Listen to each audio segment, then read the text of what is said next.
Welcome back to When Bad Things Happen to Good People, a podcast about censorship and the arts. My name is Todd Sullivan. Joining me, as always, is Mr. Peter Rahman. Hello, hello. And today we are talking about Terry Gilliam's 1985 film, Brazil.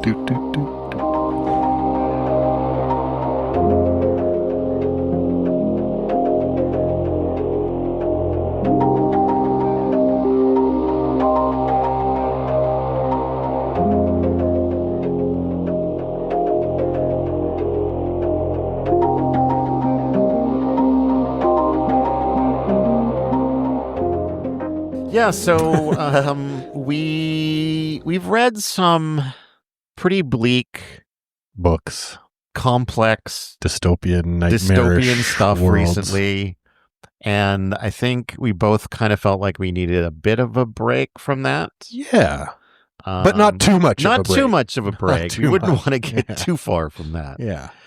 So I suggested covering this film for a couple of reasons, and we are going to stretch our definition of banned. I mean, it certainly, I think, falls under censorship. It does fall under some degree of censorship, but this is not banned in the traditional sense that we usually talk about. But we have stretched that definition before in order to talk about things like Stephen King's Rage, Yes. or the film version of A Clockwork Orange, things like that. So yeah, we are interested in all sort of facets of censoring media. If we look at banning having to be some official agency only, then that kind of narrows the definition. Whereas like a private individual or a studio or a company can effectively ban something or try to, and that I think would apply, right? Yeah. But I think, traditionally we do look at things where it's a government an agency or a government or something like that is saying no. And so, but I want to talk about Brazil because it is one of my favorite films, and it exists kind of adjacent thematically to 1984, to the point that, one of its working titles when he was working on the film was 1984 and a half, which was a reference both to 1984 and the film 8 and a Half. Yeah. Okay. Which I haven't seen, so I can't really relate to, how it connects there. I would say, like, not only thematically, but plot point as well. And like the acts are lined up similarly with the books in 1984 as well. Like there are quite a few parallels. Which is interesting because he apparently had not read 1984. Oh, really? At the time that he wrote this film. I find that incredible. Yeah. Yeah. Wow. He was, I guess, just blew my mind. Conceptually aware of it, especially, I guess he made this in 1983, 82, 83, I think. Came out in 85. He did say Brazil was inspired by George Orwell's 1984, which he admitted never having read, but it is written from a contemporary perspective rather than looking to the future as Orwell had. In Gilliam's words, his film was the 1984 for 1984. Critics and analysts have pointed to many similarities and differences between the two, an example being that contrary to Winston Smith, Sam Lowry's spirit did not capitulate as he sank into complete catatonia. He also... basically, for a very long time, Gilliam developed the story and wrote, I'm reading this from Wikipedia. Gilliam developed the story and wrote the first draft of the screenplay with Charles Alverson, who was paid for his work but was ultimately uncredited in the final film. And so I've learned a lot recently about how Hollywood credits work. It is all very sort of like union based, and things have to go to arbitration quite often. And people who worked on things do not always get credited. Yeah. The yucky part to me is that for nearly 20 years, Gilliam denied that Alverson had made any material contribution to the script. Really? When the first draft was published and original in-progress documents emerged from Alverson's files, however, Gilliam begrudgingly changed his story. This was too late for either credit on the film or a listing on the failed Oscar nomination for Alverson, but he has said that he would not have minded the Oscar nomination, even though he didn't think much of the script or the finished film. So Alverson got a little poke in there at the end. But that's, again, I understand some politics. The politics of it, and the way credits work in Hollywood is not always fair. Now, in regards to the banning of it, the way that this film was censored was that the studio was not a fan of what Gilliam delivered. Yeah. His original cut of the film was 142 minutes. And it ends in what Gilliam had described as a happy ending where it's happy because the main character basically goes insane. Yeah. And 20th Century Fox was like, no. US, well, I guess it was Universal Pictures, actually, the distributor of the film. Oh, okay. And they felt that the ending tested poorly. And so the chairman of Universal insisted on a re-edit of the film to give it a happy ending and suggested that they test both versions of the film to see which one tested better. And Gilliam was like, fuck no. Yeah. Absolutely not.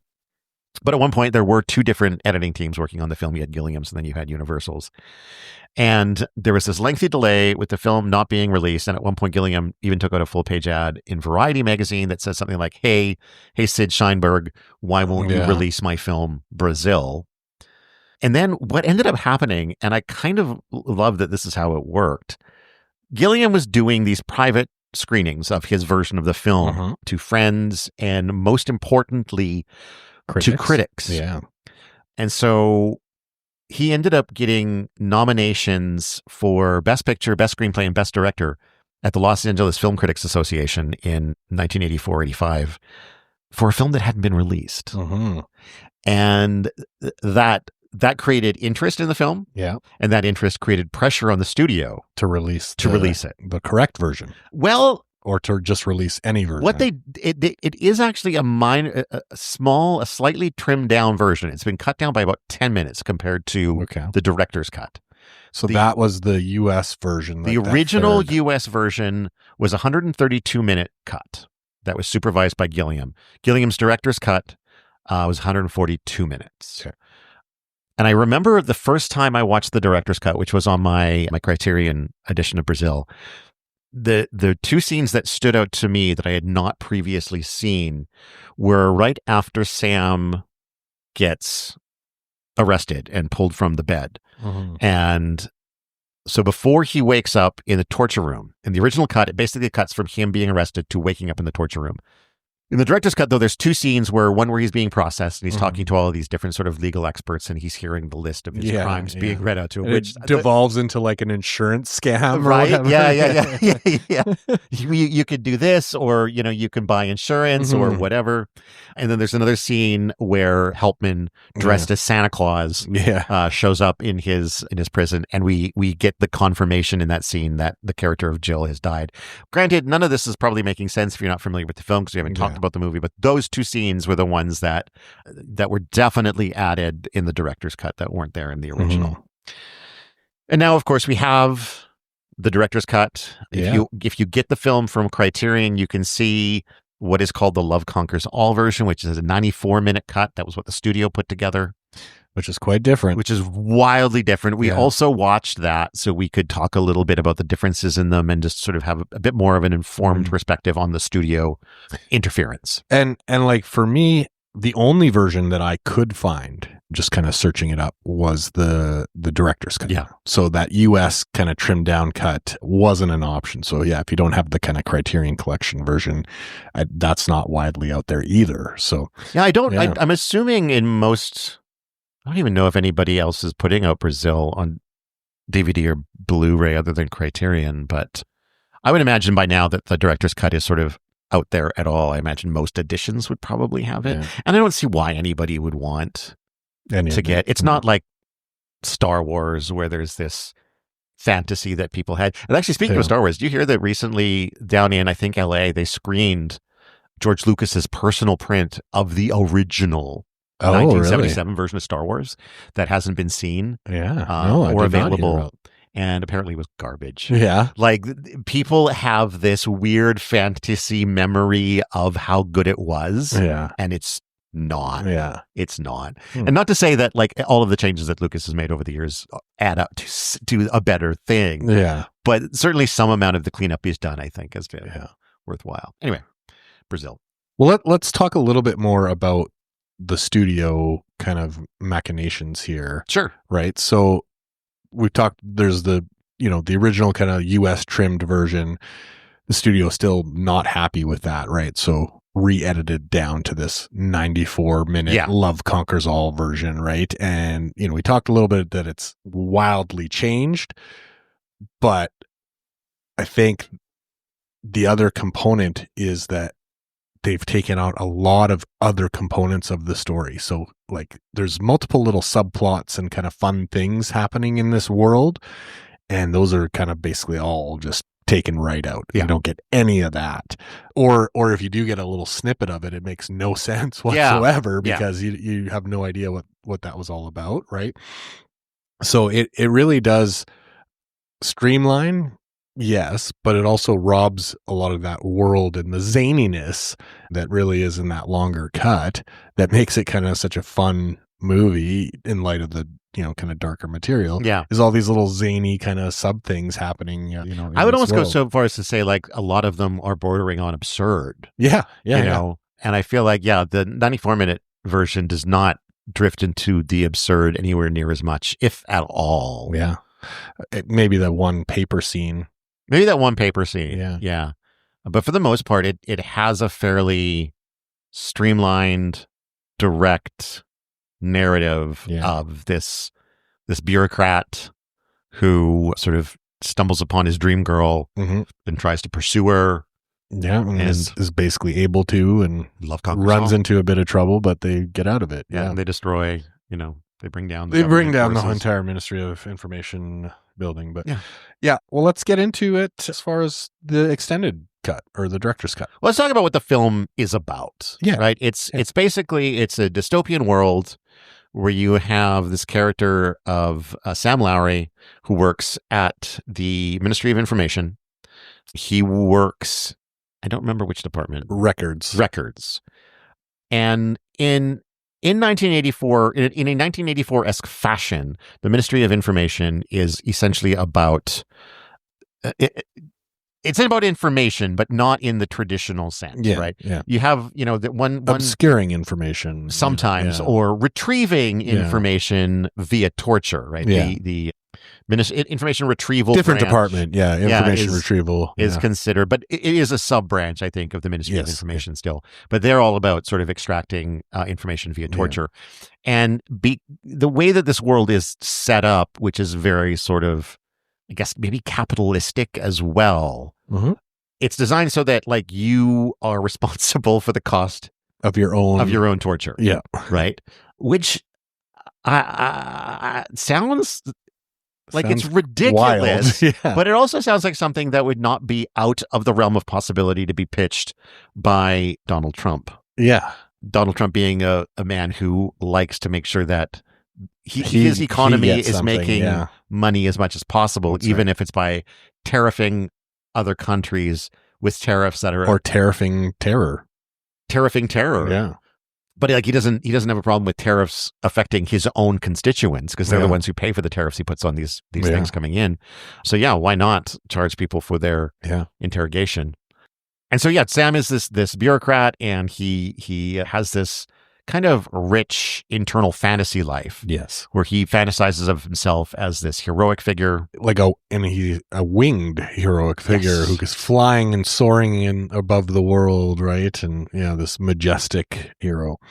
And in these dreams, there is this long blonde-haired woman who he's fantasizing about rescuing.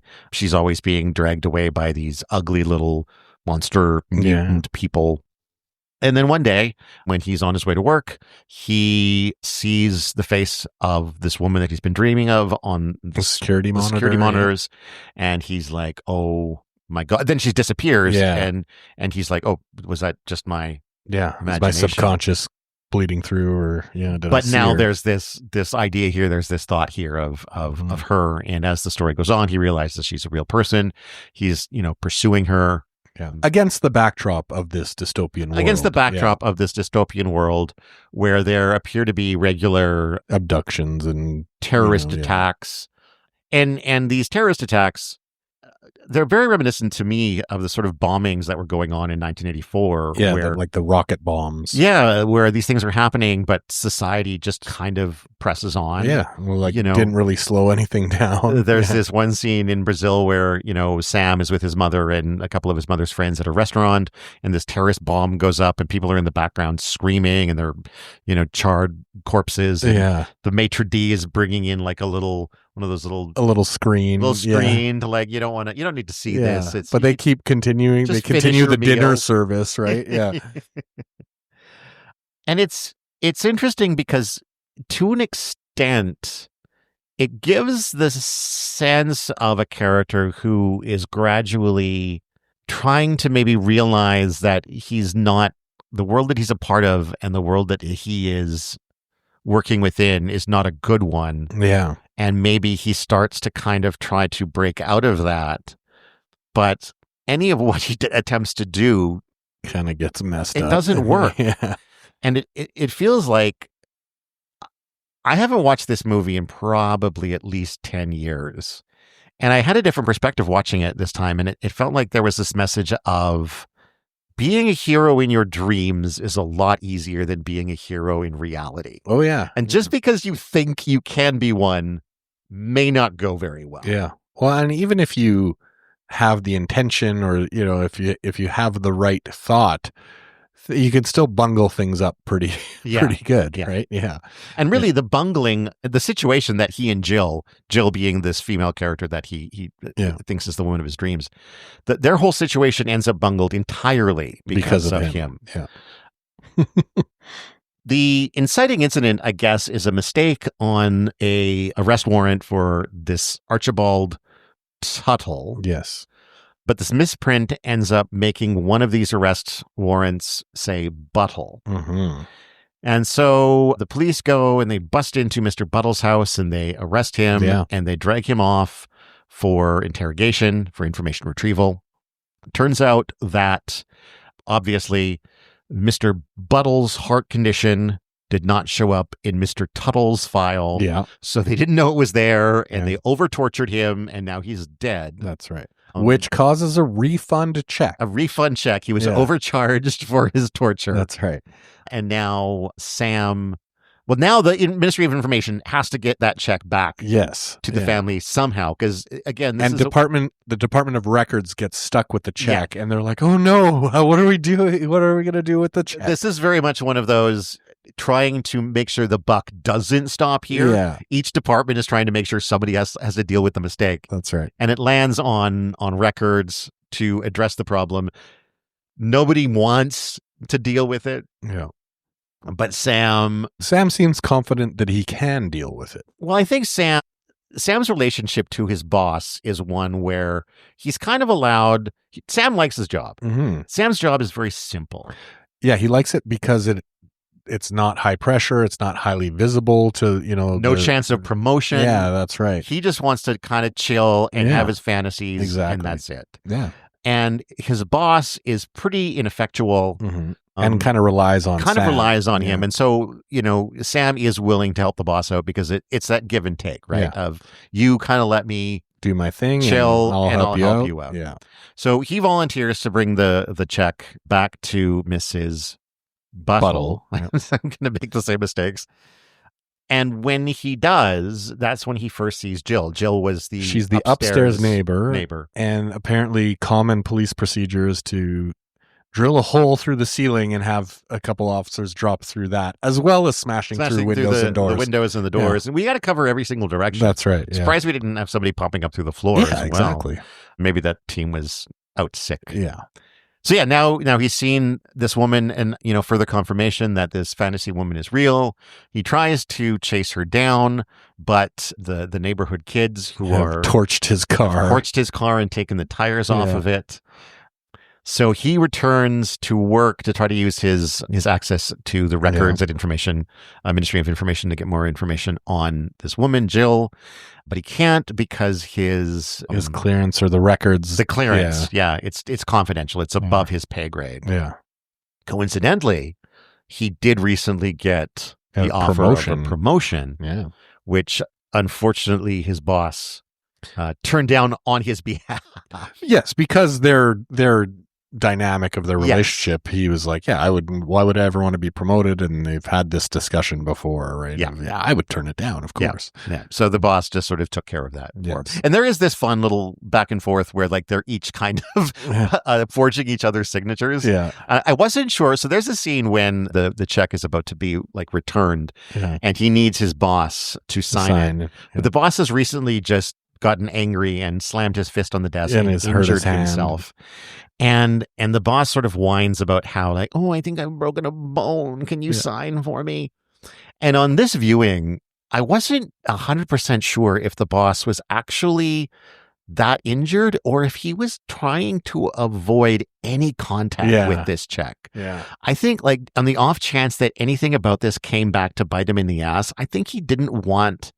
Oh, yeah. No, I think he wanted plausible deniability to be able to say, I never signed that. Yeah. You know, and I didn't think about that before. So Sam discovers that, do we have to talk about the fucking apartment heating stuff? I guess we I think we should. It's kind of a fun subplot. It is kind of a fun subplot. Yeah. So Sam's heating system goes on the fritz. Yeah. He wakes up and it's crazy hot. Crazy hot. So he calls Central Services to get them to come and take a look at it. Leaves a message because there's nobody. Well, there's it sounds like a recording. Sounds like a recording, but at the end it says, this has not been a recording. He tries to sleep with his head in the refrigerator and is woken up by a phone call in the middle of the night. And it is this Archibald Tuttle. It is Tuttle, yes. Yeah, who we saw the arrest forms for at the beginning, who apparently is this sort of renegade HVAC repair person. Played brilliantly, in my opinion, by Robert De Niro in one of my favorite weird little cameos of his. Yeah. It's quite hilarious. And like kind of his interaction with Lowry's character, right? You know, just really, really interesting. Plays this kind of terrorist type renegade HVAC. He's got to sneak in heating engineer or whatever. Sneak in under cover of darkness to repair this guy's heating system because technically you're not allowed to touch it. Technically, if you're not Central Services, you can't touch it. But Central Services is also like super crazy understaffed. They won't get out here anyway, so it's fine. And his whole reason is that he hates paperwork. So he's in it just for the action of the AC repair. He doesn't want to deal with all the paperwork, so he just intercepts calls and responds to emergencies in the middle of the night, I guess. Yeah, he apparently intercepts calls and pops in, and he very quickly takes the wall piece off and gets into the ductwork and finds what's wrong with Sam's heating system. Can't repair it, but is able to bypass it with this little device he plugs in. But as they're finishing that up, there's a knock on the door, and the Central Service people have shown up. The real crew. Yeah. And of course, by now, we didn't forget to mention that when Tuttle arrives, he does hold Sam at gunpoint. That is true. So Sam is wanting to get rid of Central Services because he's kind of being held at gunpoint, in a sense, right? Well, I think more than that, it was because... that might have been part of it, but it was also, I think, the fact that Tuttle mentions that technically what they're doing is illegal. Yeah. And if Central Services came in at this point, Sam would be an accomplice, right? Yeah. But there is also the sense that Tuttle did pull a gun on him. And so, the whole thing could escalate into who knows what. Mm-hmm. So, he does convince Central Services to back away by asking for a certain form. Yeah. 27B/6. And so they head off. The Central Services people are like, played by Bob Hoskins. Bob Hoskins and another guy. Another guy who gets this sort of PTSD moment hearing about this specific form. I love so many of the small roles in this. Ian Holm, fun. Jim Broadbent. Surgeon, so fun. Was hilarious. Michael Palin, amazing. Yeah. Bob Hoskins, Robert De Niro. So many good roles. So anyway, Central Services disappears. Tuttle sort of has this sort of, thanks, Sam, you're a good man in a tight corner. And we're all in this together. Which is a kind of a repeated phrase of Tuttle's, but I think it permeates Sam's brain too. And this feeling of like I think he has a feeling that he's maybe been embraced by this. Like he's found a faction that... Tuttle is arguably a terrorist of some kind, but also maybe a fighter for freedom. After all, like one person's terrorist is another man's freedom fighter. Yeah. And so or a hero, right? Yeah. I mean, he does get away on a dangerously steep zip line. So he does, yeah. His exit from the he's a hero. Is just basically a zip line that goes practically straight down. It's pretty impressive. I think this is near when he gets the singing telegram inviting him to his mother's party, which he at first doesn't want to go is going to not go to, and then he realizes that it will give him access to Mr. Helpman, who is sort of the top level. He's the deputy minister of the Ministry of Information. Yeah, and is the one. So his mother is very close to Helpman, and his mother is the one who's always kind of dropping words to Helpman to sort of get and it's Sam. been hinted that she arranged the promotion through her connection. Exactly. Yeah, and I have this theory that Helpman may actually be Sam's dad. Well, yeah, I mean, we'll get to it when he gets to the office. But so now that he's realized he may want the promotion in order for him to be able to figure out who Jill is, he races off to the party and basically tracks down Helpman and asks him to... I think there's a dream sequence that happens here where we get a little bit more of his, battle with the samurai and that kind of stuff. I think it's on that, might have been prior to when he's on like that cable car. Oh yeah. I think it could be then too. Yeah, you're right. There definitely was a dream sequence there. Yeah, littered throughout this are multiple dream sequences where Sam is in his he's got his wings, he's got his hero armor and wings, and he's fighting against these samurais or these weird little troll goblin people. Yeah, there's another moment where they've kind of got his dream girl in a cage, right, and they're kind of transporting her around, and in a very this kind of seedy streets, down below, kind of, because his apartment is up high, right, in these lofty towers, and all his dream sequences where he's battling, they're down on the gritty street level. But it's also, I think, even within the dream, it's a comparison to when he's flying. Because when he's flying, he's up in the sky and through the clouds, and I really, outside of those bits where he's driving down the highway with the endless billboards next to the road, but most of the time you don't really see the sky in Sam's real world. That's right. Yeah. It's just these kind of infinitely tall buildings that stretch out into everywhere. Anyway, post-dream, or exactly where that dream falls, he does end up going to the party. Has some interactions with a few people there. There's some pretty fun interactions. A couple of fun interactions. I love the weird. So Sam's mom and Sam's mom's friend are going through this series of like plastic surgeries, each one from a different plastic surgeon. Who have different methodologies. And there's this brief moment of like a little feud between the two of them at the party. The one comes up, your technique will it'll never last. It'll never last. Yeah. I've tried that now, but I've been through that phase. Yeah. It's so weird. But Sam does eventually connect with Helpman, and and his friend Jack is also at the party. Yes, his friend Jack is also at the party, and Jack is somebody else who had been encouraging Sam to take the promotion, and because he was stuck in a dead end job or whatever. And this, I guess, gives us a moment to sort of see Jack as kind of an opportunist. Just not, because when Jack and his wife, I can't remember, it starts off, her name is Allison. Allison. And then when Mr. Helpman mistakes her name for Barbara, her name is Barbara from now on. Yeah. And even later in the movie. Even later, he keeps referring to her as Barbara. It's like, still going with Barbara. Oh, yes. Barbara's a fine name. Barbara's a fine name. Yeah, exactly. But Helpman does ask for a moment alone with Sam. This is a great cut, and it's in all the versions, which is excellent. Yeah. So, and Helpman is he's in a wheelchair, right? He's this, presumably kind of, Churchillish type, war hero guy, right? Who's now this, deputy minister, and he's, oh, Sam, I'm so glad to see you. I need your help. Yeah. Right. Cut to, he's in the bathroom holding him up after finishing his business at the urinal, like shaking him up. And giving him making sure he gets all of the bee shook off. Yeah, just a hilarious cut, and I'm so that's in all the versions, which is great. So.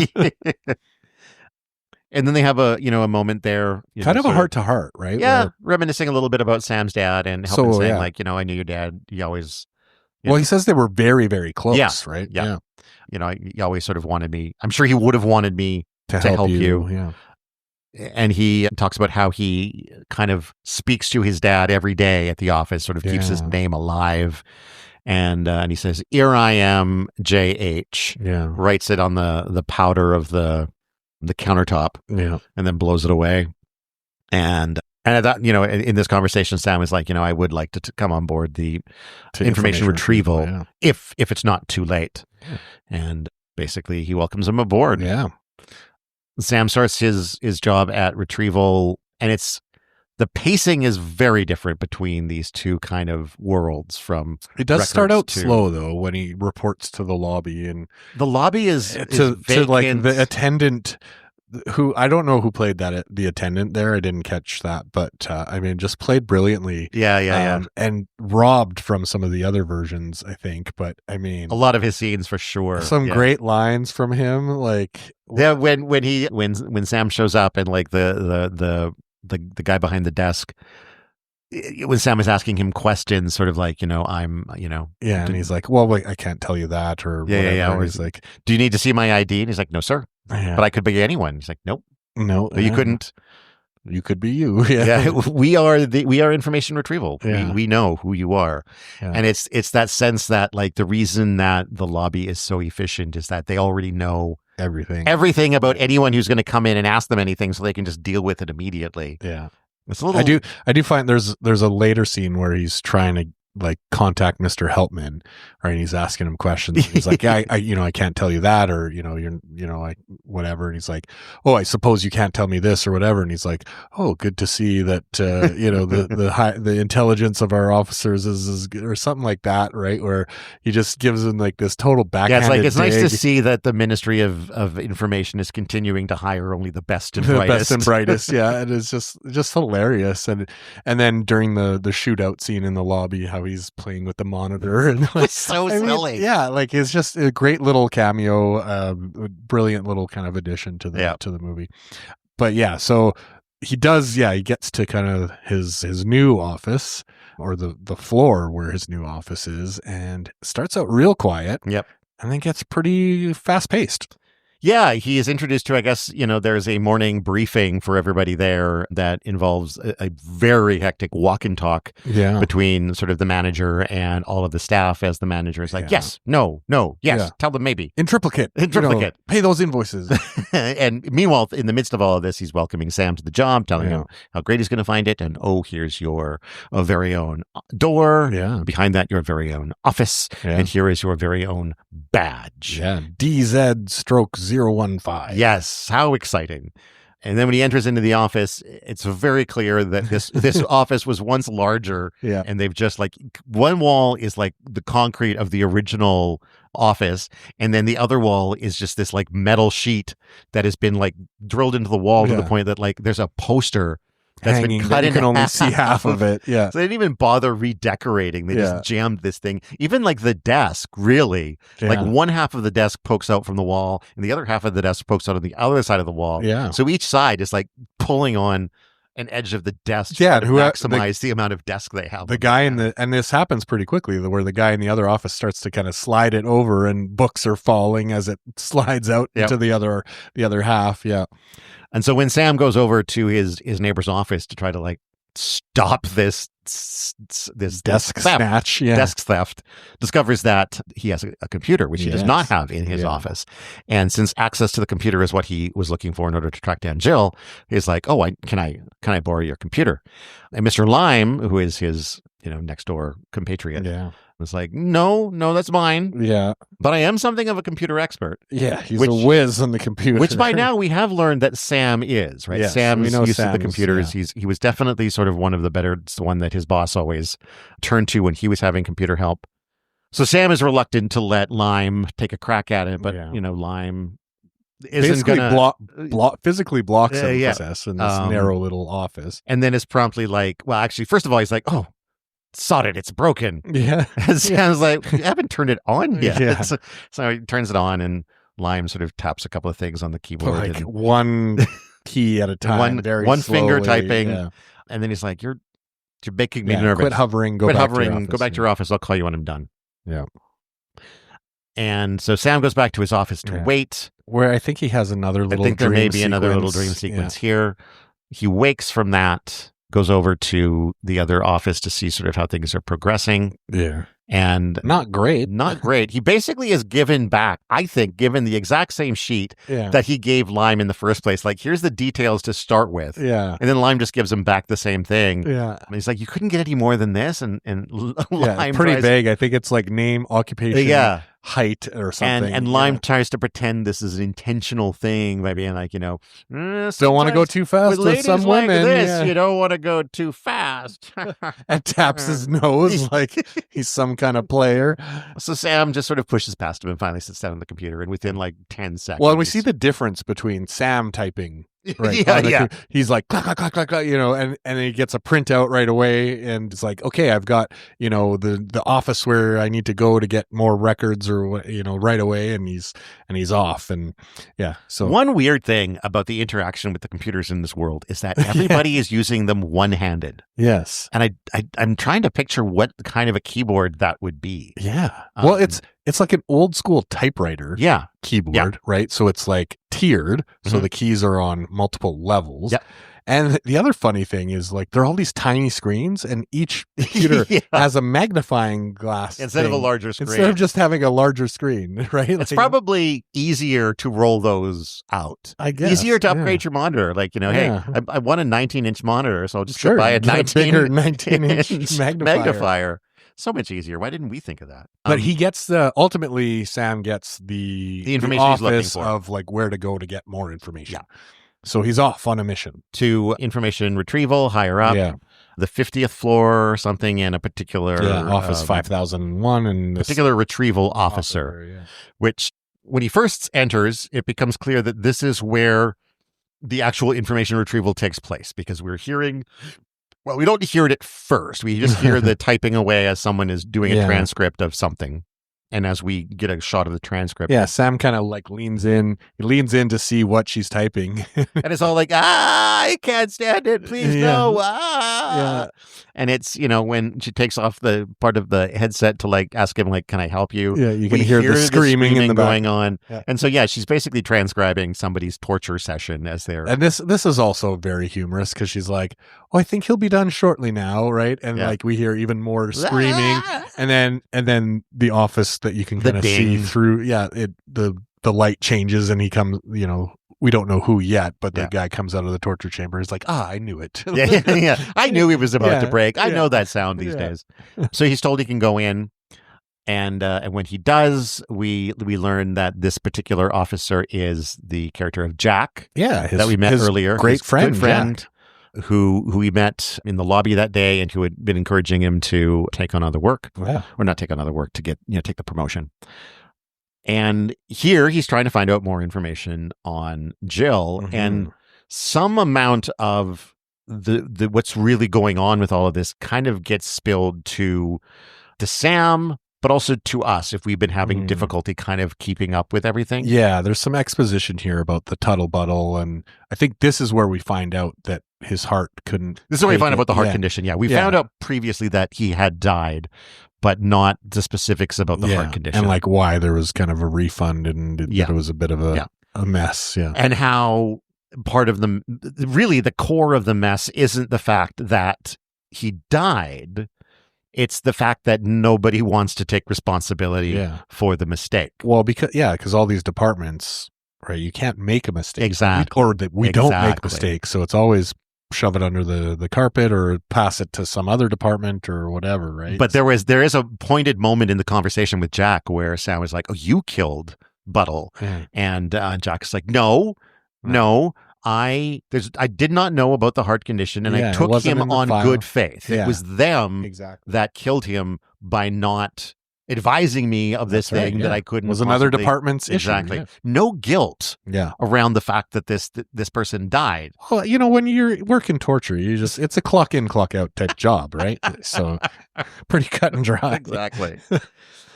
So Sam does manage to, I guess there's speculation here that Jill is working with terrorists, and specifically with Buttle. Yes. Sorry, Tuttle. Tuttle is the terrorist. Terrorist-ish. Yeah. And Sam, Tuttle's definitely suspected to be a terrorist.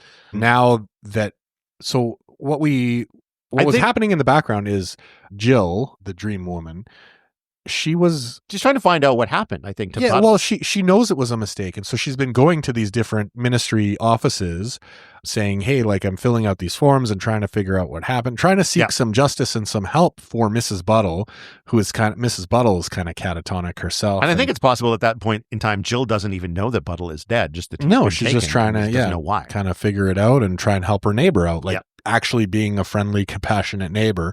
And she's kind of got herself wrapped up in this, and she doesn't even realize it when they do meet. She doesn't even realize what's going on, right? So meanwhile, within the ministry, they can't really wrap their heads around this idea that somebody would try to help a neighbor just to help.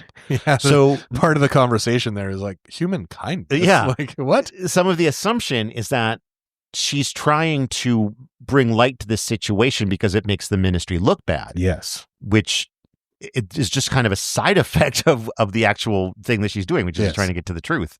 But that has led the ministry to think of her kind of as maybe an associate of terrorists and of Tuttle. Yeah. And certainly as a danger to all the people trying to cover up this mistake. So Sam, his plan now is to try to get the ministry to stop looking for her. And he volunteers to help by tracking her down and, quote unquote, deactivating her. Which Jack is like, oh, what is that? I don't want to get involved in anything unsavory. Which is one of my favorite lines in the film, because he was like covered in blood earlier, from torturing. This idea that this torturer is like, ooh, yeah, that sounds unsavory. I don't know what you mean by deactivated, but it sounds unsavory. Mm-hmm. But Jack does agree to give him the file. Yeah. Well, he kind of manipulates him in the sense that, he's saying it would be bad if you brought her here and like, she was able to tell people at the ministry what happened, right? So we need to deal with this, confidentially just between us. Exactly. Right? Yeah. So he does get Jill's file. And then Jack basically says, your suit is terrible. You're not going to get anywhere in that suit. So gives him a new suit, which is an important story beat because it has the higher up ID badge, but also he loses his ID card as well. Yeah, he doesn't have his ID card. I thought that was his ID badge, but I guess it's the higher level ID badge. Maybe that's what I thought, but I don't know. Yeah. Anyway, they swap suits. He tries to leave with the file. He's going down the elevator, and as he's going down the elevator, he realizes that Jill is now there in the lobby, trying the same thing she was trying at the other lobby of like, here, I've got this form filled out and I need to see this guy, and, on her quest for truth. And so he's like, oh, she's right here. And, and then the elevator does him no favors. Yeah, exactly. It goes past the main floor and down into the basement as he's madly trying to push the ground floor button. Yeah. Away it goes. He gets to the basement floor, and just in time for the repair people to show up with an out of order. That's all they do. They just hang an out of order sign on it and go back to their coffee break or whatever they were on. So Sam gets off and attempts to like run as quick as he can back upstairs to catch Jill. Yeah, he sees another elevator. He runs in there. Runs into the other elevator and is quite confused by the fact that there's no numbers. It's just letters. And in letters in like random spots. Yeah. Yeah. And as he's trying to suss out what this might be, here's a security guard saying, oi, get out of there. Yeah. That's the whatever he's called. That's Helpman's, basically. It's Helpman's. It's the Helpman's private elevator. Yeah. Security guard asks Sam for his ID, which of course Sam doesn't currently have because he's changed suits. And so there's this threat of the security guard having to write him up. Yeah. More paperwork, always more paperwork. That's right. And Sam finally has had enough of paperwork and is like, well, it's going to have to wait. And he just takes off. Yeah. Which causes a bit of a stir. A bit of a stir. The alarm is sounded. Security piles into the ground floor there where Jill is at. Jill is panicked. Sam goes running up the stairs into the lobby. Yep. And as he arrives there in his suit with his little ID badge, all of the security guards sort of stop and stand at attention. Yeah. For him. Because he's essentially the figure of authority at that moment. And once he realizes that, he kind of does his best to take control of the situation. Yeah.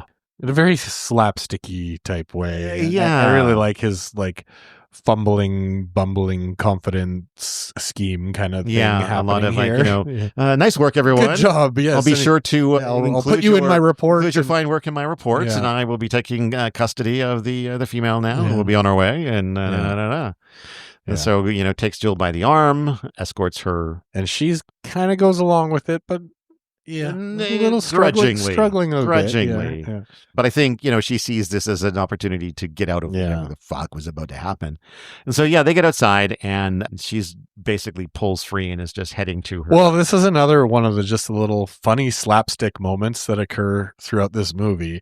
So as he's walking with Jill, he's losing papers out of the file. Right. Which it's worth noting, too, that when Jack gave him the file, he was like, and for God's sake, don't lose this. Don't lose this file. He's already losing papers. He never uses the file, by the way. The file is only there to get lost. Yeah.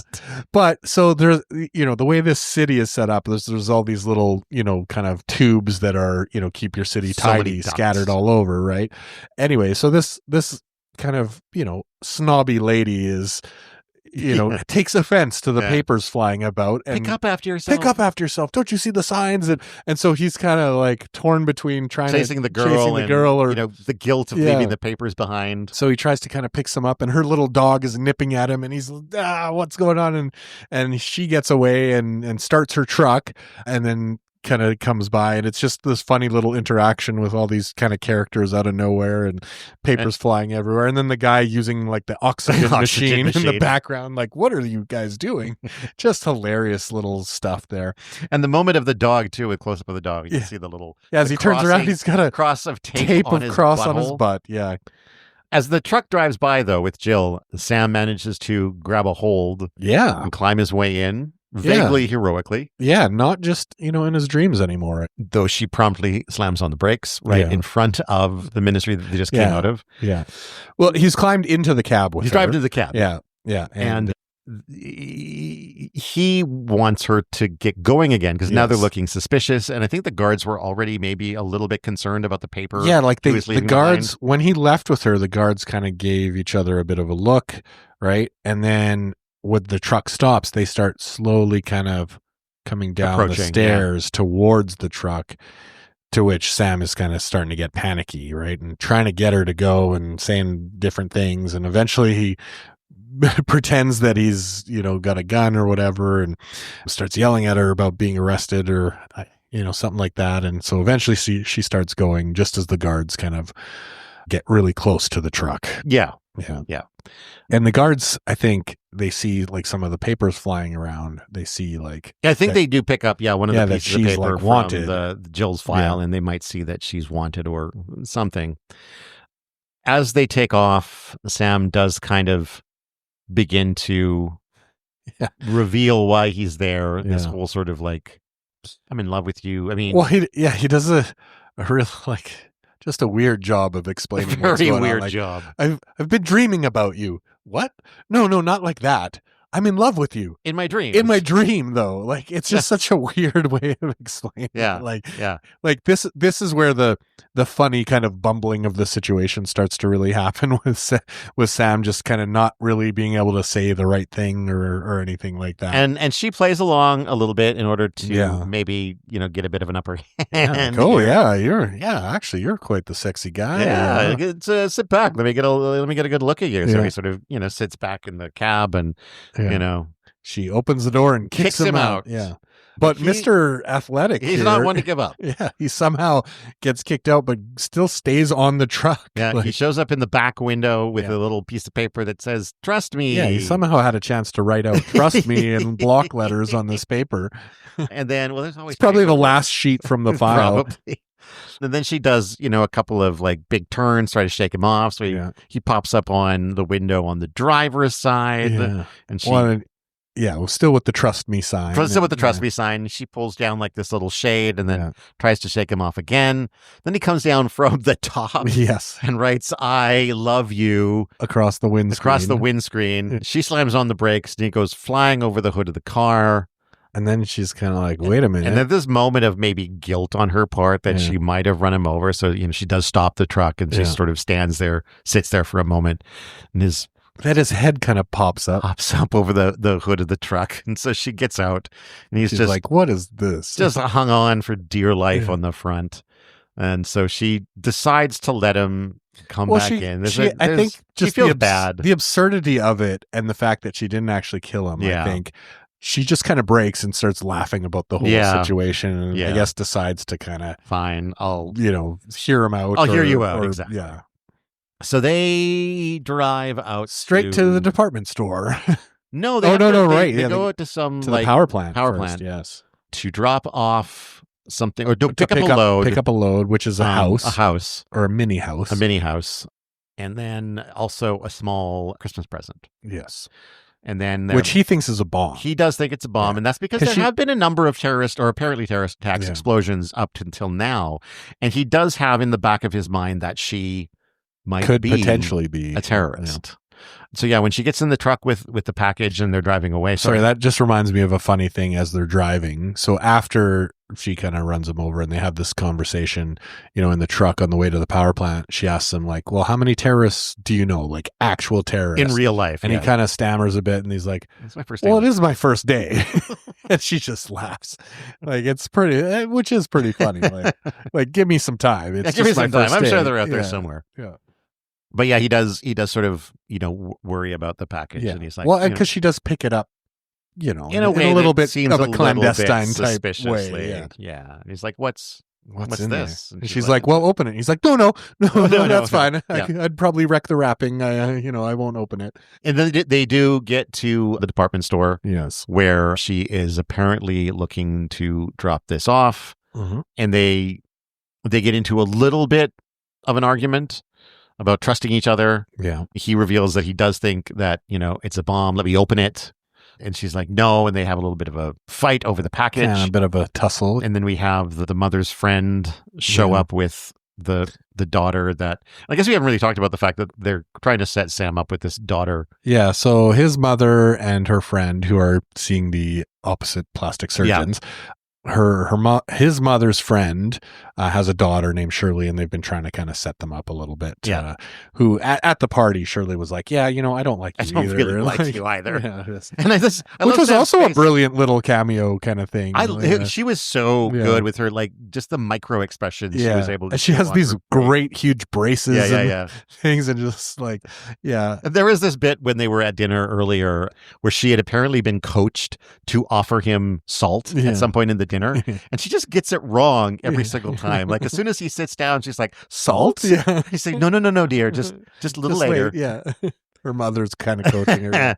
But they show up just sort of long enough to distract Sam. Yeah, well, it's like you have to put on this little conversation when you meet your mother's friends kind of thing. So he has to keep up the pretense. And so she gets kind of away from They're in this lingerie department where this old woman with these bandages all over. These weirdly her complication had a complication. Weirdly soaked through bandages with what? And she pulls this stringy little lingerie thing. She's like, imagine this on me. Sam.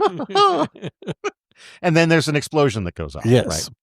And, again, people are screaming, and we've got and so his first instinct is to find Jill. Trying to find Jill. Sees her leg poking out from some rubble, pushes the rubble away and sort of gets her out. Yeah. And he's like, are you okay? And she's like, yes. And he's like, well, you have no right to be. Yeah. He thinks it's her. He thinks the package. He was right. It was a bomb. But it turns out, she reveals that the package was the same fucking executive gift, which is just this little pendulum that you drop and it falls on either yes or no. Yeah. And everybody, like Sam has gotten this gift. This is just the gift that everybody is getting. It's the gift of the season. And it's for the executive this as bribery to an executive here. Yeah.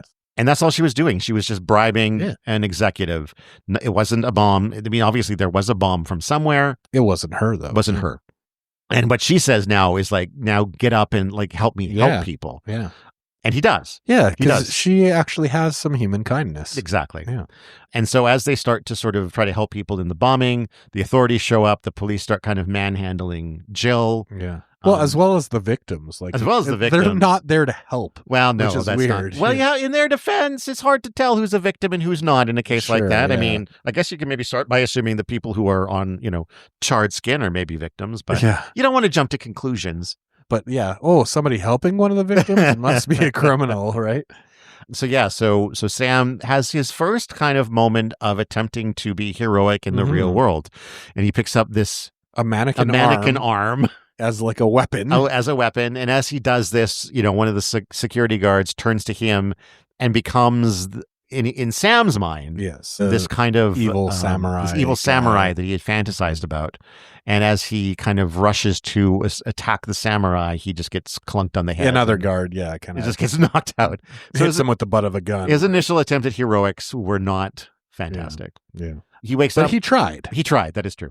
He wakes up for effort. He wakes up on a transport of some kind with a bunch of people, hooded suspects. Yeah, people who have been arrested and put into these weird straitjacket kind of head cover units. It's the same thing that we saw Buttle put into at the beginning of the movie, and they're all just sort of being transported. I don't know why he wasn't put in one. Maybe because they recognized his. So the guards have a little bit of dialogue, and when he wakes up, they're talking. Like one guard is like, "Who's that?" And he's like, "Oh, some executive." Oh yeah, okay, right. And because the bomb went off in the lingerie department, and they're like, they're always hanging out in lingerie. These executives, right. And we're gonna take them back to dispatch or whatever, right? There's so many funny little kind of slapstick moments like that throughout, which is great. But he begins sort of panically trying to find Jill amongst all of them. And each of these hoods have a little face slot, very apparently. Tiny face slot. But he's trying to peer through them to find Jill. Yeah. And they're like, please don't do that. Once it's against regulations. Once we get to the depot, everyone will be processed. And if you're family, you can request information there. He's just not listening. And so, of course, they got to conk him out again. Yeah. Regulations. I think from here, we transition to him back to his office. Yes. Ministry of... Yeah, he kind of wakes up to being yelled at. Yeah. By his boss. Mr. Warren, I think. I don't remember what his boss is. Yeah, the boss of information retrieval, Because he's behind on all his paperwork. He's very behind on all his paperwork because he's too busy, trying to find Jill. And after he's been yelled at, more work is coming his way via the pneumatic tube. Yeah.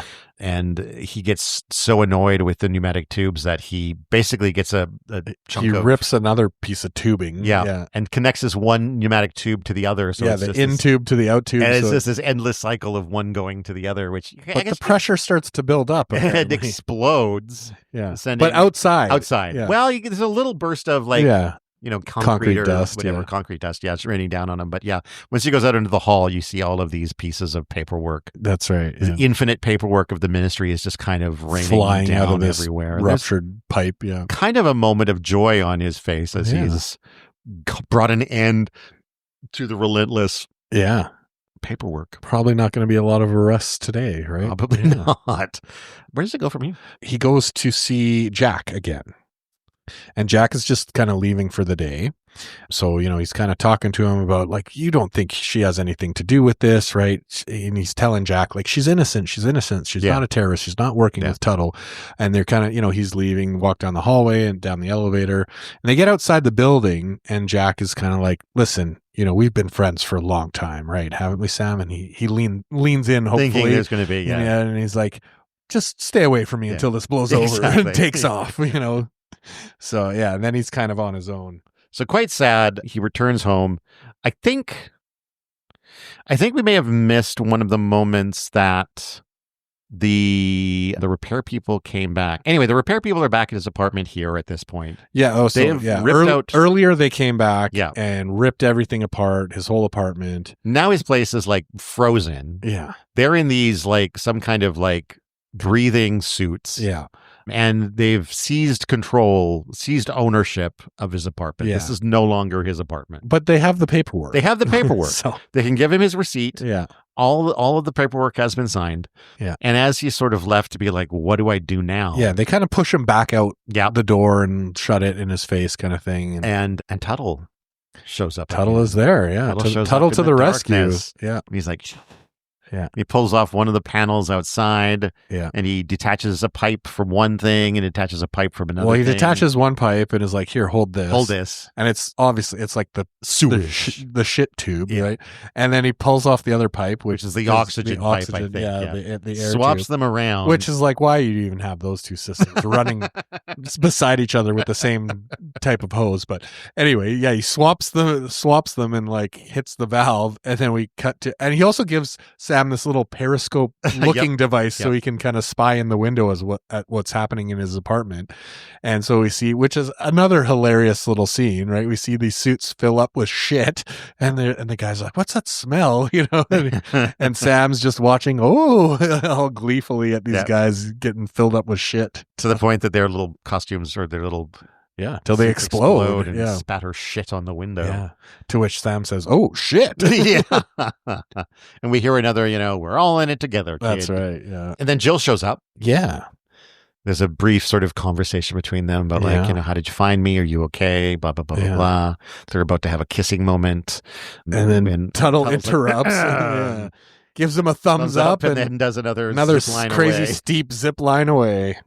And Jill says, "Who's that?" And I sound like that's a friend of mine. Yeah. And then there's some sirens. So I do remember in the shorter version during this whole sequence, right, which is, kind of kept intact essentially. I think the sequence is actually longer. Yeah, it's longer. Version. Like there's more in it, but I mean, we see the guys blow up. We don't know why in the shorter version that they're filled with shit and blow up, but there's no sirens. Like he's just like, "Oh, we got to get out of here." Mm-hmm. But in the director's cut here, we hear like sirens, like something's being responded to, and so he's like, "Okay, we got to get out of here," and so they take off. But then we flash kind of up to maybe a higher level in this apartment complex, and there's some, guy just observing them, some kind of neighborhood spy. And there's been a few cases of spies. Yeah, just like wherever you go on the streets, right? Yeah. When Sam first goes to the apartment where Buttle was from and where Jill lived, there were a few spies around there as well. Yeah. So from there, they escape back to his mother's apartment, which is clear because she always spends New Year's somewhere else or something like that. I think she was staying somewhere waiting for the bandages to come off of her surgery from her what do you call it? The work that she was done. Her plastic surgery work. But they're alone at last. They start to make out a little bit. And he gets an idea. He's like, "I know how to save you. I know how to fix this." And so he heads back to try to get into the Ministry of Information again. But unfortunately, the guy at the front desk won't let him in. Yeah. So he ends up sneaking down. Yeah, he goes down to the basement because he knows that's where the elevator is. Yeah. And he gets on that elevator that had all of the letters for buttons. And and he gets there because all the guards in the basement they're practicing Christmas Carol. Their Christmas Carol group. Their choir I love that group. Moment too. Yeah, with another little fun little. "Oh, Jerry, you're flat on the G. What are you doing?" Like it just these little hilarious things. These world building moments. Yeah. So he gets in there and he remembers the thing that Helpman said in the bathroom. Here I am, JH. And so he spells that out on the letters in the elevator, and ba-bing, ba-boom, away it goes. Goes up to Mr. Helpman's apparently deserted office. Yeah. So he does look around, looking for Helpman, calling for Helpman, which has me convinced that his original plan was just to go and ask Helpman. Reason with Helpman, to say, help me out. This woman's, not a terrorist, blah, blah, blah, blah, blah. But Helpman's not there. Yeah. He ends up finding this room where all of the different, I think, ministries that are printing out different things at the time. There's all of these records being printed through Helpman's office, so he can kind of like an active monitoring, all these different consoles. Yeah. It's like the scene where you have the guy who's watching every single TV channel at once. This is sort of like that.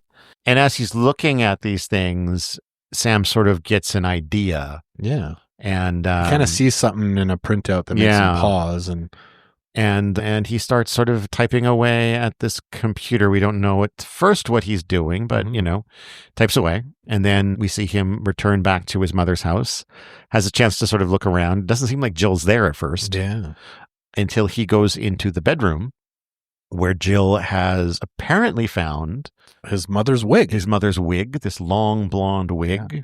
Which is essentially very similar to how she appears in his dreams. Yeah. And also, the dreams had that kind of hazy Vaseline on the lens kind of look. And here there's the 4-post bed that has the, kind of the screens kind of things on it. The lace kind of. Yeah. So he's now blowing seeing her in the breeze through that with this long hair, and it matches his dream version of her. And we find out what he did. She's like, what did you do? And he's like, you're dead. Yeah. And he pulls out this piece of paper that shows that she has been deleted from the computer systems.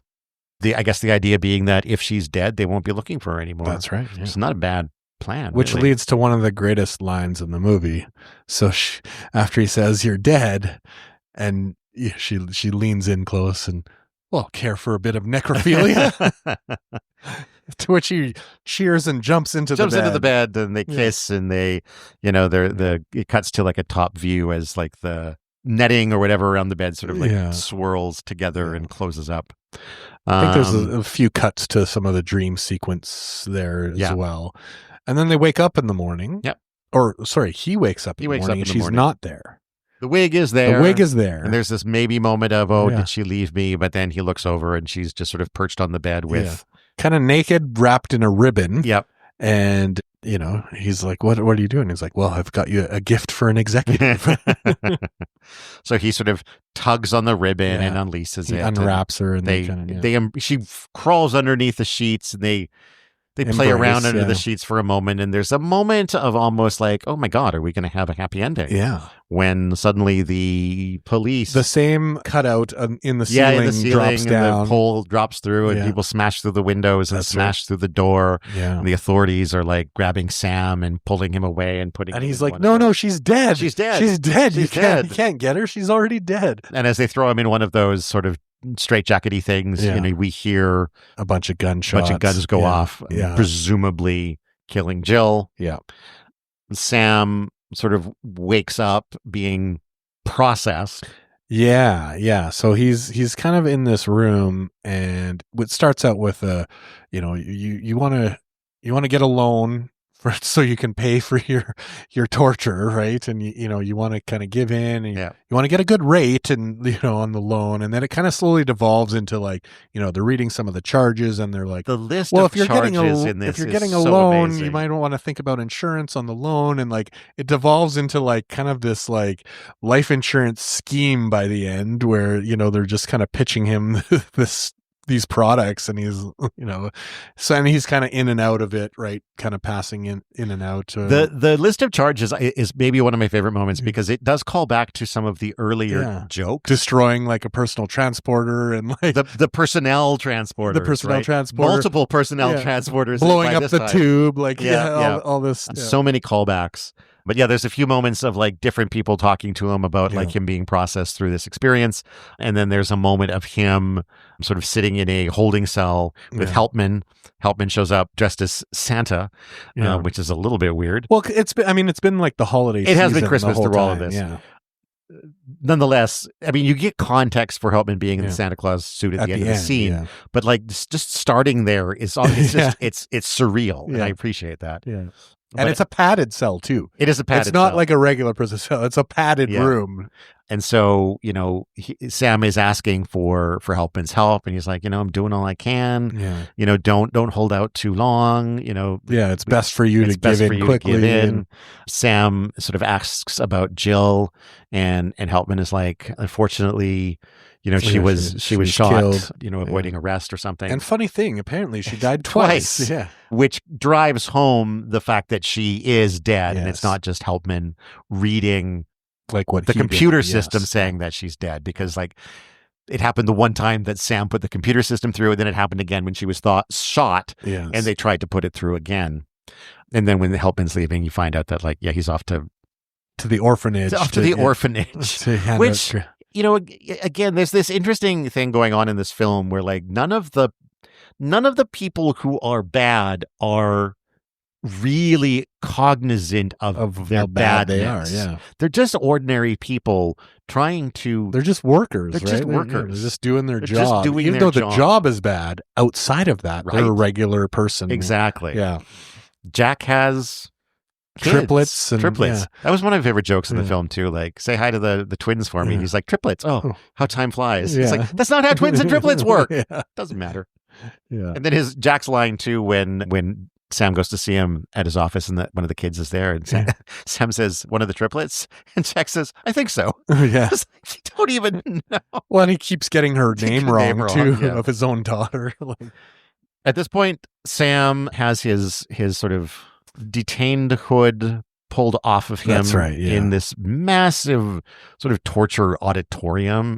Well, it's like a huge, like, inside of a giant metal cylinder. Yeah, right? it's massive. Yeah. There's this long sort of narrow ramp. It's like the X-Men, like it does look very much like Cerebrus machine or whatever. The X-Men Cerebro. And in the middle of that is this little platform where he has been, strapped to a chair. Yeah. And there's all of these, torture tools on the table. Some really crazy torture tools, like a pacifier. There's a pacifier and some and kind a of rubber ball. And we see this man wearing an odd mask, which resembles the sort of goblin creatures people from his dreams. From his dreams.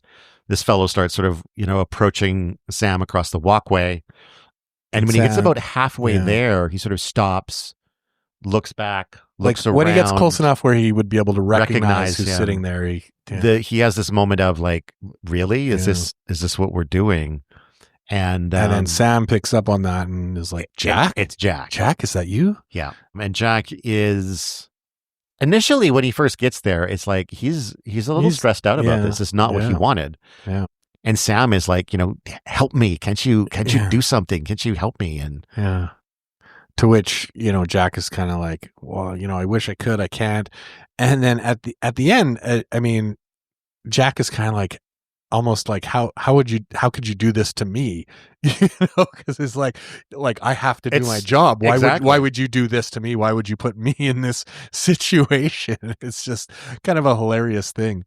So yeah, Jack he's going to do his job essentially, right? Yep. So he kind of puts the mask back on, takes his hand off, he was kind of covering the microphone while they had this little conversation, but he's like, you know what? I'm going to have to do this. And so he's kind of going through his torture tools, picks one up, and he's kind of coming up to Sam with the torture tools, coming closer. And all of a sudden a gunshot rings out. And there's this burst, this hole and burst of blood pops through the front of the mask. Yeah. Jack sort of turns around and looks up and lifts the mask, and you see all this gore on his forehead as about 5 or 6 people, maybe more. There's a bit of a brigade of people dressed as the same as how we've seen Tuttle throughout the and film. they all zip line down into this thing, making the same kind of entrance or exit. I guess Tuttle's is an exit. This is an entrance. Yeah, but they all zip line down. Yeah, and Tuttle's there. Tuttle goes to free Sam, and then guards start coming in, and we get into this kind of crazy shootout, right? Where, now they've got guards popping in, and Tuttle's brigade is shooting back and forth and got bodies dropping, and they're trying to get, Sam out of there, and they get down to the lobby, and it's just a free for all. And with another hilarious little kind of bit, right? Where we've got this janitor just kind of he's continuing to got the floors and he's not perturbed by the gunfight. He just keeps polishing the floors with his machine, and just hilarious. And the guy behind the desk there has got some sort of we've got Atari sounding sound effects coming out. He's got some kind of a little screen and he's operating some turret guns or something, and just hilarious. And I'll say, this moment is shocking because nothing in the movie has been like this up until now. This sudden escalation of violence, and it's gory and more visceral, and it suddenly feels like there is this terrorist or freedom fighting uprising. And so they fight their way through the lobby. They get back outside. They manage to kind of hide behind. Sam and Tuttle hide behind a thing as police cars sort of go a different way. There's this sense that they've kind of gotten away from kind of out of nowhere.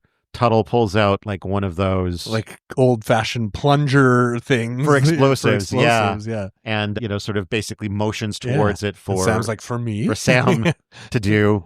So Sam pushes it down. There's this massive explosion from the Ministry of Information, and papers flying everywhere. Right? Yeah, and so they continue their escape. Yeah, so they kind of get to like a more public shopping type area where, I guess people haven't maybe heard the explosion, or it's, too far away that they're not concerned about it. Sam kind of like goes on ahead, and Tuttle starts, getting out of his kind of get up and into more kind of plain clothes. And then Tuttle starts walking through the square, and all of a sudden the papers that have been floating around start to kind of cling to him. Yeah. And just him. Yeah. And he's trying to shake them off, but he can't. But he can't. It starts with like a piece of paper on his leg, and then another one, and then another one. Kind of covers him, and then all of a sudden he's just a paper covered, humanoid figure. And Sam catches a look at this and is like, "Oh my God, I got to help." He rushes over, and by this time Tuttle is sort of rolling around on the ground under the paper, and Sam is trying to pull the paper off, and by the time he gets it all off, Tuttle's gone. That's right. So Tuttle disappearing is kind of the first moment where it starts to clue in that there's maybe some unreality. This is no longer really real. Because Tuttle appearing, with his little group, is potentially realistic. It is potentially realistic. We're all in this together, has been repeated, right? Like I said, it does drastically change the tone of the film, and in retrospect, it's easy to look at and say like, oh, okay, that's sort of where this fantasy started from. But it does ease us into it, because you're right. It is something that could happen. Yeah. But now it starts to sort of get a little hazier, like Tuttle disappearing in the paper. Yeah. And now he's kind of on the run. The guards have shown up. He's running from them. He ends up at like this big kind of... It's a church. He ends up where they've been expecting him. Where they've been expecting him, and it's the funeral for his mother's friend, who's constantly having more and more bandages. He's at the funeral. He sees what he thinks is his mother flirting with a bunch of men, and he's like, Mother, this isn't really appropriate. And as the mother turns around, he realizes that it's Jill, but dressed as his mother, and speaking in his mother's voice. Yeah. Which again, we're getting more and more kind of dreamlike here. Yeah, and I think, doesn't she also at some point change back into his mother's? She does, form. Yeah. Guards show up here. He's trying to avoid them. He like kind of pushes the lid off of the casket. Pushes the casket lid at them. It's hilarious. And we see the weirdly melted remains of this woman. It's this goopy, chunky, gelatinous mess with bones in it. It's one of my favorite like 1980s weird ass special effects. And something about the way that her character was constantly having complications on her complications. Like this did feel like the natural endpoint for her character. Yeah. But then at one point it actually gets tipped and this all goo. Yeah. So the one end of the coffin kind of comes off the stand, and so it tips over, and all the, kind of all falls to the floor in a gloopy pile, revealing kind of a bit of a blackness within the coffin. And then Sam falls through that. He kind of gets pushed back into that coffin, and just kind of disappears into the darkness. And then now next thing you know, he's running down down the streets, one of these kind of like dirty, creepy streets from his dreams. Yeah, exactly. We're seeing a lot of those goblin figures again, hunting him down, chasing him. They're coming at him from kind of every angle. Yeah, wherever he turns, they're there. They kind of force him down to kind of a dead end, to a door. Yeah. Well, we don't see the door right away, right? He climbs up, and it's just kind of this wall, and he's feeling around, and then there's a doorknob. Yeah. Yeah. And he manages to get the door open. Yeah. Closes the door behind him, and is sort of like leaning up against the door. Yeah, and they're kind of like banging on the door behind him, but after a moment, he senses that he's moving. Yeah. And as he sort of pulls back and looks around, he realizes he's in one of those little tiny houses. A little tiny house that Jill was transporting. Yeah. So he goes to the other window, looks through that to see the cab of the truck that's pulling him. And oh my God, Jill is driving. She's rescued him. Unbelievable. Yeah. Next thing we see, he's up in the cab now. Yeah. Sort of sleeping and they're on her shoulder. He's had a rough day. Yeah. They're escaping out into the country. Yeah. We get this moment of like kind of like an idyllic scene. Yeah. It's like a nice valley. They've got the house set up. Yeah, there's like smoke coming from the chimney, and there's like chickens, and this sense of like they found a place, a little homestead with to build a family. And then these two giant heads just kind of emerge. Yeah. And it's Helpman and it's Jack the torturer. Yeah. And they're like, well, I think we lost him. He's gone away. Yeah. And it kind of refocuses. We're back in the torture room. Yeah. And we realize what has happened is Sam is just retreated to his fantasy world. Yeah. He's gone permanently. Catatonic. Because he couldn't handle the torture. Yeah. And which, going back to our whole exercise on 1984, is a happy ending. Compared to 1984, yes. Right? I mean, the bleakness of 1984 really came from the system actually breaking him and him not being able to preserve his innermost kind of thoughts and wishes and his love, right? Yeah. And so in this instance, Sam is able to do that. He's able to kind of retreat into this world where he's disconnected from, the reality of his situation. He's living an idyllic life with Jill somewhere far, far away. And, that's kind of what he's going to remember forever. Right. So it is in a sense a happy ending. As happy as it can. As happy as we can get in Brazil. Yeah. And he's actually in his catatonic state. He's actually humming the song. Yeah. Right. And as we fade to the credits. Yeah. Yeah. And that's the movie. And the Love Conquers All version is an hour shorter. Yeah. Just mind blowing. The director's cut is 1 hour and 24 minutes. 42, I think. It's 142, which I think is 144, which is 1 hour and 24 minutes. Yeah. The director's cut is 94. Yeah. And that's a huge difference. Yeah. But most of there's so much cut from the Love Conquers All version. And it really does trim down everything except for the love story.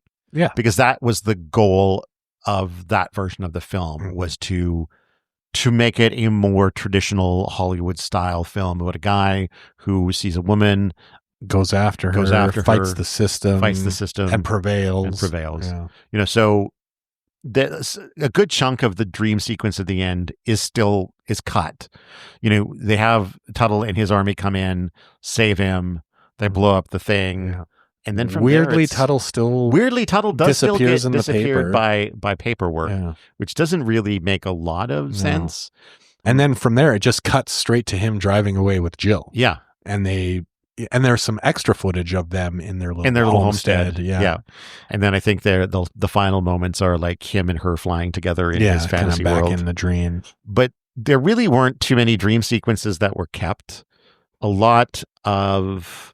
He does these battles and things with, this giant samurai and, a weird version of Kurtzman as a concrete monster. That was holding him back. It's holding him, all these kind of things of him being this hero we don't really see in that Love Conquers All version. It's really like him taking some action in the real world is about all we get. And a lot of the, I guess, maybe world building-esque stuff that happens, like the Helpman's sort of interview at the beginning of the film. His real Churchill kind of speech at the start. Yeah. And, some of the longer sequences, like there's a much longer sequence with Sam and his mother and his mother's friend and Shelley. Well, like the whole restaurant. The whole restaurant sequence. Gone, yeah. Well, no, it's there very briefly at the very beginning. In a different spot. Much shorter. Yeah.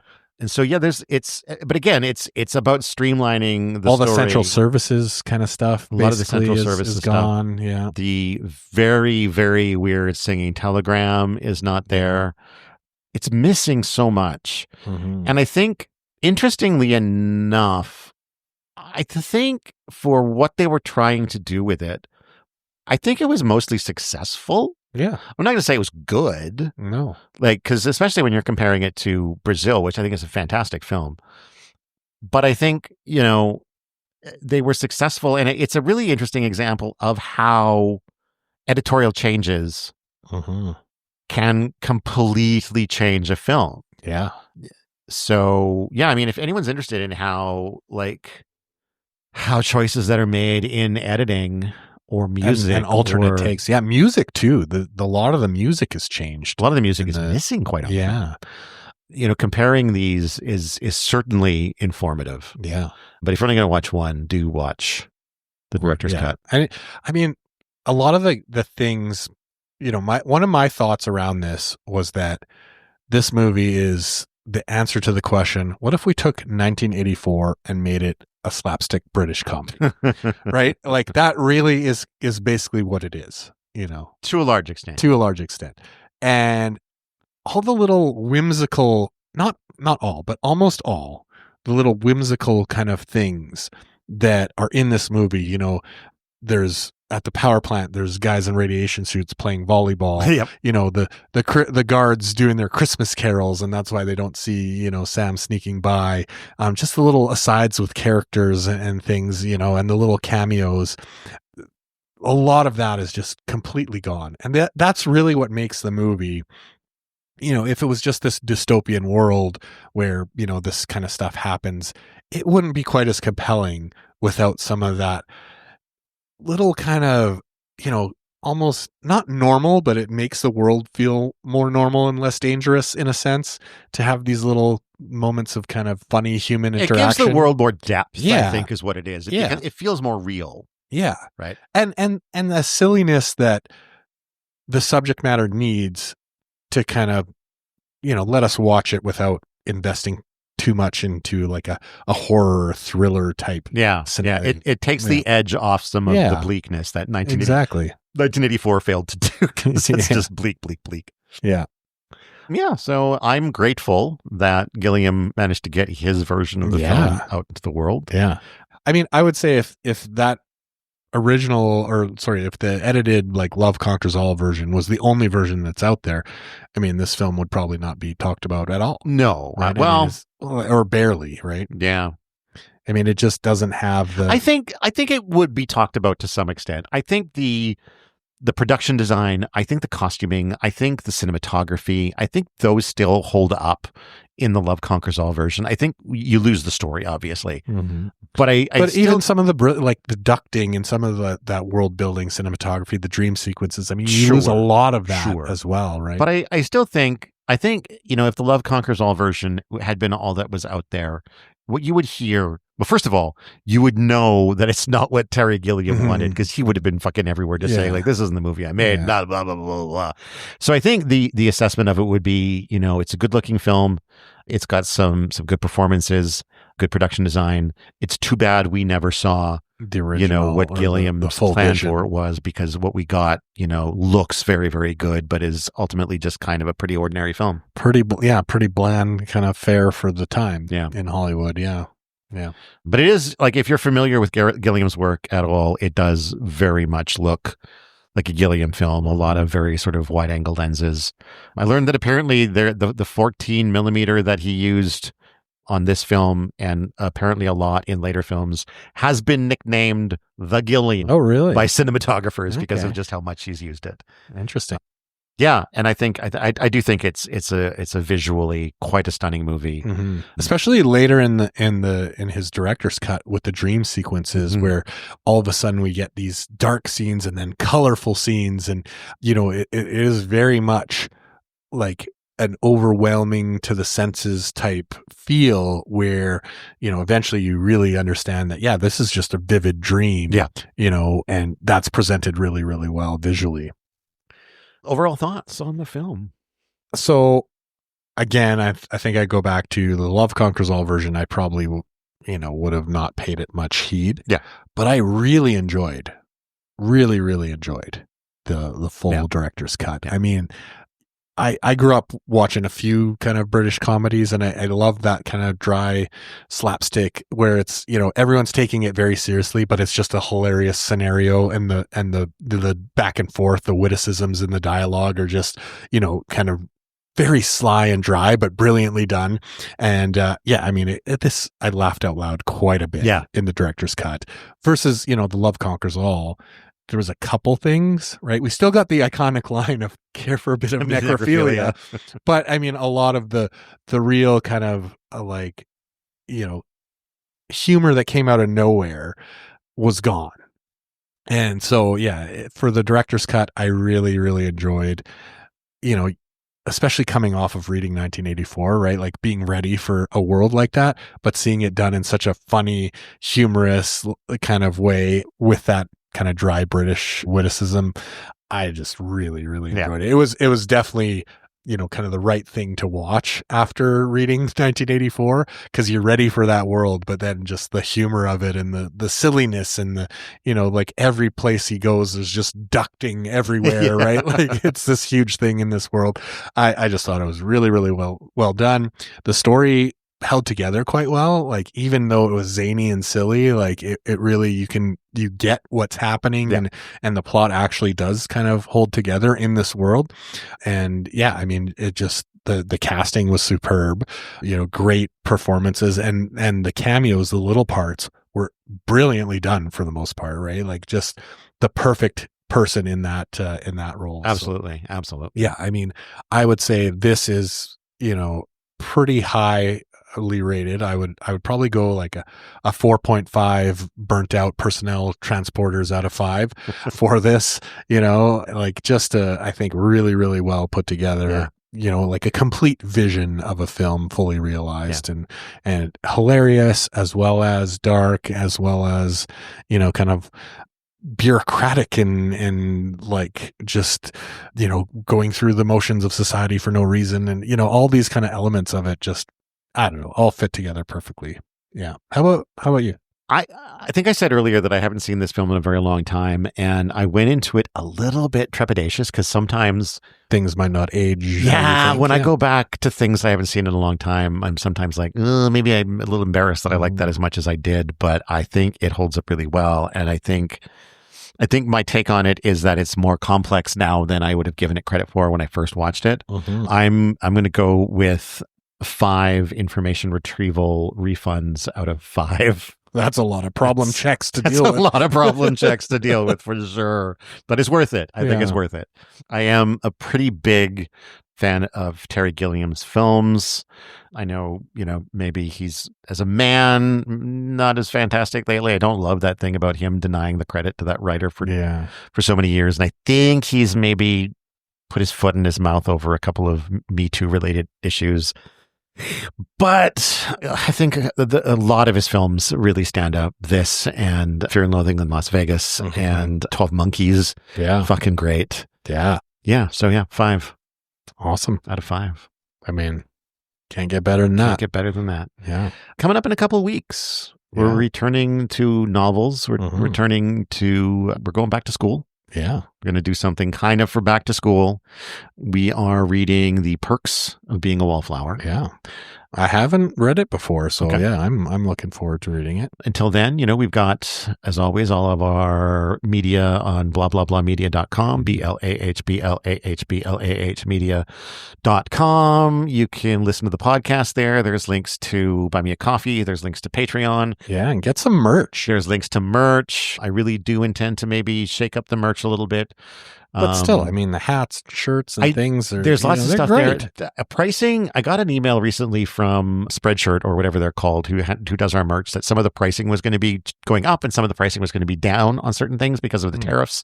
So I may need to go in and look at our prices there and maybe, take down some things that are going to be too expensive, or maybe just leave them up in case people, whatever, if you want to spend too much money on a shirt, I guess you can do that. But, it's worth checking in because I think they were adding new products all the time that we can add stuff to. And I do still want to order myself a couple of Go Read a Fucking Book throw pillows. Yeah, me too. To put on my sofa. What else? Excellent Christmas gifts. Excellent Christmas gifts, indeed. You can. Yeah, I did a run of some of the stickers, and I gave some of those out to Christmas. Nice, really sweet. Yeah, good stuff. You can email us at badthingshappen@gmail.com. Our inbox is still pretty empty, so, get on that. We always want to hear from you. Suggestions, questions, comments. Vitriol. Yeah, we'll discuss it all. We whatever. don't shy away from that. One other thing I was going to mention, which I thought was interesting, and I'm going to check this to get the exact number, is if I can, actually. I was surprised that and this is just specifically the YouTube version of our 1984 wrap up Mm-hmm. The live one? Yeah, the live one, which wasn't, I mean, it's not live on YouTube, you know what I mean? But like, we got like 72 listens in a week. Oh, wow. Yeah, which is kind of high. Oh, and also, I think we got a comment on it. Yeah. Robert Janus 3136 said, "Thank you for your podcast. This was fun listening to. Didn't realize the Soviets censored it. LOL. Probably one of the children brought it to their teacher." And well, thanks, Robert. 77 listens, 2 thumbs up, but that's high compared to like the 1984 part 2 was only 10. 1984 part 1 was only 15. Yeah. I mean, the live stuff, that's where we get into it. That's unfiltered thought. That's unfiltered thoughts, which people pay extra for that. Must appreciate that. Yeah. So if you were watching on YouTube or listening on YouTube, thanks very much. Yeah. And thanks for the comment. Thanks for your comment, Robert Janus. We'll definitely let you know any other Russian interference that we find out. And, if you want to leave comments, I would love to read those out. So if I spot comments, I will be sharing those. And again, they don't have to be nice. We'll read it all not. And we'll discuss it all. I still remember the Spurgy little fuckers or whatever that was. I think, anything else we need to mention before we sign off? No, I'm just excited to get into some more reading again and not maybe a dystopian world this time. It was nice to be free of dystopia for a bit. Yeah. I mean, even though it was a bit of a dystopia, it was still a brighter dystopia. Yeah, it was. On account of the fantasies, I guess. And there was lots of humor involved in it, but yeah. We'll put that behind. It's too close to real life. It is. Even the funny dystopias are too close to real life, and it's just not. It's just not good. Yeah. Okay. I've been Todd Sullivan. I've been Peter Ammon. And until next time, go read a fucking book.